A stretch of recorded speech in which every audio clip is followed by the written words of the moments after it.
Hi everyone, it's Tracy, and we're doing our noon rite on this Friday from Facebook. And I just wanted today, as our little outside bit, to show you some of these wonderful images that are on our small temple. And Lorian rescued these from a theater in Oakland that had an Egyptian theme. And you can see, I'm hoping you can see, that's a wonderful little scorpion image, one of the Wadjets, and many of the gods and goddesses.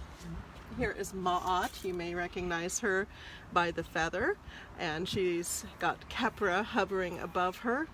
The hieroglyphs, while they're drawn from a genuine document, they're not really perfect hieroglyphs, and so they're not particularly readable, though individual ones may be. And here we've got a lovely little winged goddess. That's actually a winged form, I believe, of Nut rather than Isis. Though on first glance, of course, these always look like Isis, but there were other goddesses that had the winged form too. So I just wanted to take a moment and show you our little temple. And it's time for some touching up on it again. It's an ongoing process, as you can imagine. So anyway, now let us begin our noon rite. So we're going to get our fire candle going, our fire quarter, and we'll take it from there.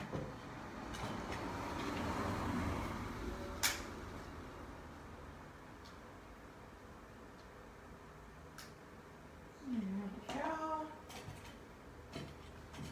In the fire.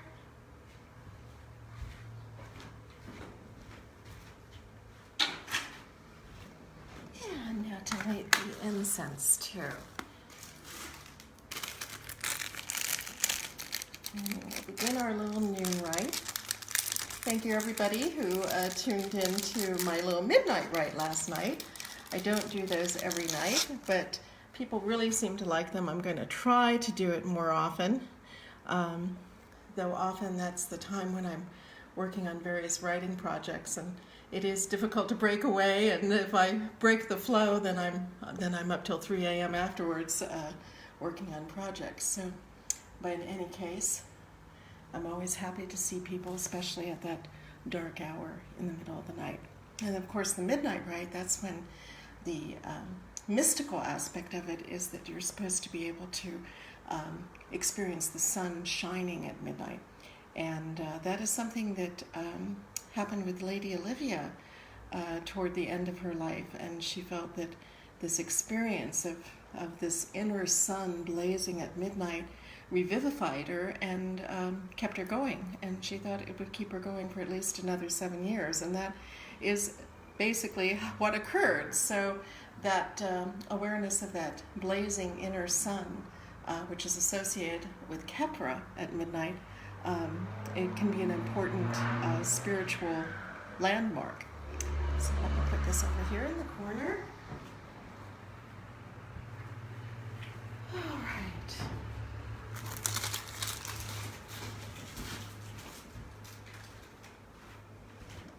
We are all a little somber still today as we wrap ourselves around the loss of our priestess, Serena. And so there's much developing with that, and we are, definitely concerned about all of that. So anyway, once again, we honor Serena this morning. All right, now let us begin.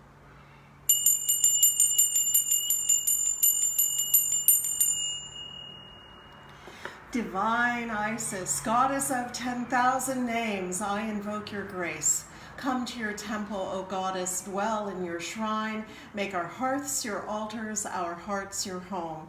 Bring vision and healing to those who use this shrine. Give us wisdom and unveil the truth. And with thy feathery wings, protect us. breathe into us the breath of life and health and strength. It is noon, let us celebrate the moon. Let us celebrate the stars, no matter where they are. It is noon, let us celebrate the sun that shines on everyone. Let us celebrate our day as we go upon our way. It is noon, it is noon, it is noon. And we were talking about the sun shining at midnight, and I think we should also contemplate the moon at noon. And the ancient Egyptians actually had a specific term for the moon at noon, which I'll have to look up. I don't remember it off the top of my head, but I was, at one point during my studies, I took Budge's hieroglyphic dictionary and I read it like a book. And I made notes of any hieroglyphs that I found of particular interest, and so lots of things on the gods and goddesses, offerings, calendrical things, and one of the terms in his hieroglyphic dictionary is the specific word for the moon at noon. And often we can see the moon at noon because of how it is in its cycle. You can see it in the sky during the day. So if we're looking for the sun shining at midnight, it seems to me that we should also be contemplating the moon at noon. So let us consider that. All right, and today I think we'll use the traditional big round mirror for our daily reflection. Yes, I can catch more things in it. I keep trying to show you the goddess in here, but the angle is not... There she is. There she is. Okay. She is right there in front of Shu. Okay. All righty. So now we'll go ahead, and I see that we're getting words. Linda, very apropos, catitude and gratitude. Catitude and gratitude. Catitude and gratitude. Catitude and gratitude. And from Jeff, passion, love, and meow. Passion, love, and meow. Passion, love, and meow. Passion, love, and meow. And I think I might have missed somebody up top. No, I guess not. Okay. And moon at noon. Moon at noon and moon at noon from Cece. I think that's how I pronounce that. And productivity, abundance, and joy. Productivity, abundance, and joy. Productivity, abundance, and joy. Productivity, abundance, and joy. And joy will be one to aim for me today, because I am taking the loss of Serena rather hard. So, all right. And peaceful, joyful transitions. Peaceful, joyful transitions. Peaceful, joyful transitions, peaceful, joyful transitions. And here we go from Flavio. Happiness, healing, and faith. Happiness, healing, and faith. Happiness, healing, and faith. Happiness, healing, and faith. And if there's any others coming in, we will do them as we go forward. And now we will go ahead and do the honoring of our directions. Well, the directions are everybody's, actually. The honoring of the directions. Let us honor the east, element of air with the winds ever blowing.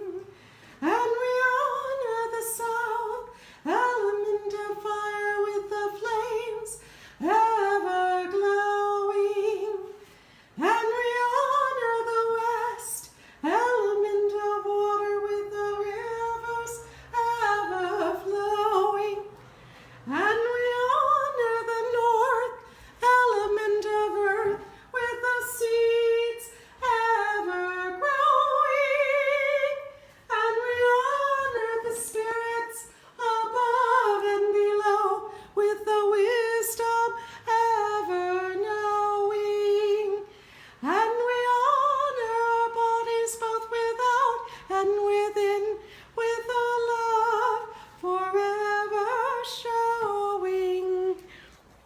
For we come into this world with all these gifts and more, our very own special essence. Let us thank the goddess for that which she bestows. Let us go forth refreshed and renewed with dedication to preserve and protect all life. For we are all children of Isis, the great mother goddess. And today being Friday, it is Manifestation Friday. So if anyone has something that you wish to manifest, now is an ideal moment to do so. So please let me know if you come forth with any manifestations. As always, I strive to manifest continued prosperity for Isis Oasis and the Temple of Isis. Fridays are also a day to think and invoke Lakshmi, the goddess of abundance, but don't forget her sister, Alakshmi, who is the goddess of lack. Now, usually that on the surface sounds like something negative, but really there are some lacks that can be quite positive. And in some ways, I feel like we have been experiencing that during the COVID-19 crisis, and the lack of social contact, the lack of disruptions, the lack of this and the lack of that. So remember both of them, and I think it brings more benefit. And Linda Isles wishes to manifest, may Serena warm our hearts, and I certainly hope that she will indeed do that with time, that her memory will become a happy glow once we are through the first shock, and also through all the little mundane details of death and passing, which can be very tedious and distracting, but are also so terribly necessary. And so in any case, we hope for that to manifest with time. So if anyone else has manifestations, please bring them forth. And I'm going to ring the bell so we transition into our next section, but if you come up with anything, just post it and we will do it at that time, because as we always say, we follow Katma, not dogma. And Katma certainly was a concept dear to Serena's heart and of Lady Lorion. And today's reading from the 42 Ideals of Ma'at is number 32.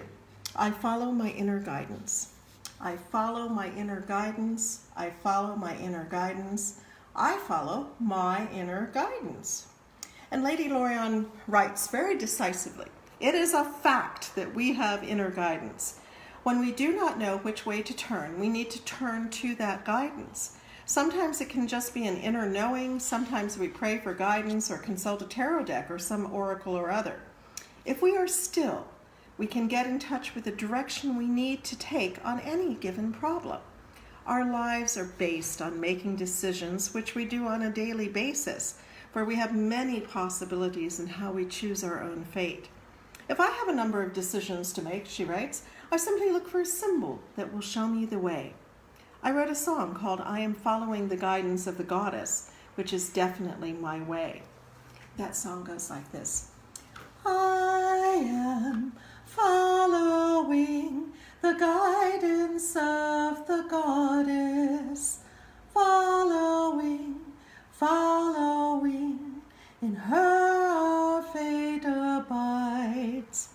I am following the guidance of the goddess, following,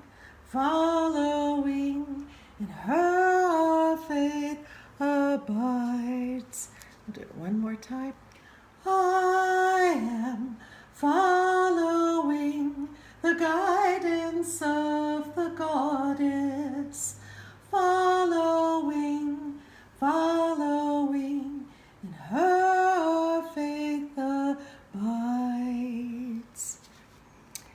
Okay, and Cece is wanting to manifest a successful new creative career leading with love, grace, and laughter. How beautifully put, Cece. Let us all hope that this successful new creative career filled with love, grace, and laughter is indeed made manifest. And Lady Lorion goes on to mention her book, The Goddess Bade Me Do It. also tells stories about the symbols that she encountered that have guided her to her next destiny. Look for symbols, for surely you will discover them to help you on your way in choosing the next path you will take. Follow your inner guidance. And inner guidance, like everything else, the more you follow it, the more it will give to you. So sometimes it takes a little act of faith to start paying attention to these things, but once you are on that thread, it can lead you to many, many good things, and it makes it easier as you go along. So follow your inner guidance, and we will follow inner and outer guidance here at Isis Oasis. Alrighty. Well, if there's nothing else coming through, if there's any last requests or manifestation desires, I guess not. So we will go ahead and conclude. As always, we give thanks to Lady Lorianne Vignier, who created Isis Oasis Sanctuary and revivified the Temple of Isis, and we are ever grateful. To all of our teachers, including Lady Olivia Robertson, Lord Strathlock, his wife Pamela, who founded the Fellowship of Isis, and to all of our teachers in their many manifestations, we give thanks. And to the gracious Goddess Isis, in whom all things are possible, we give our thanks and ask her blessings. And to each and every one of us, for all that we do, both here and out in the world, may our efforts be blessed. May our results be abundant, and may we go forth from this rite refreshed and renewed. Oh, and I see a last manifestation, rainbow hugs and catnip kisses. That almost sounds like the old television show, what was it, Lifestyles of the Rich and Famous? I forget what their catchphrase was, but that had the same rhythm. Rainbow hugs and catnip kisses. And some thanks from people as well. So in any case, thank you so much for attending. And our next event will be on Sunday when we do our Sunday Salon at 3 p.m. and that will be on Zoom. So if you want to attend that, please contact me and I'll be glad to give you the Zoom code for that, and that will be at 3 p.m. There will be other events and things that we'll be doing as we go along, and as I mentioned earlier in this rite, I will be attempting to do more of the midnight rites as well. So thank you all for attending. May your day be blessed. May all things go well, and may you have a peaceful heart. Thank you.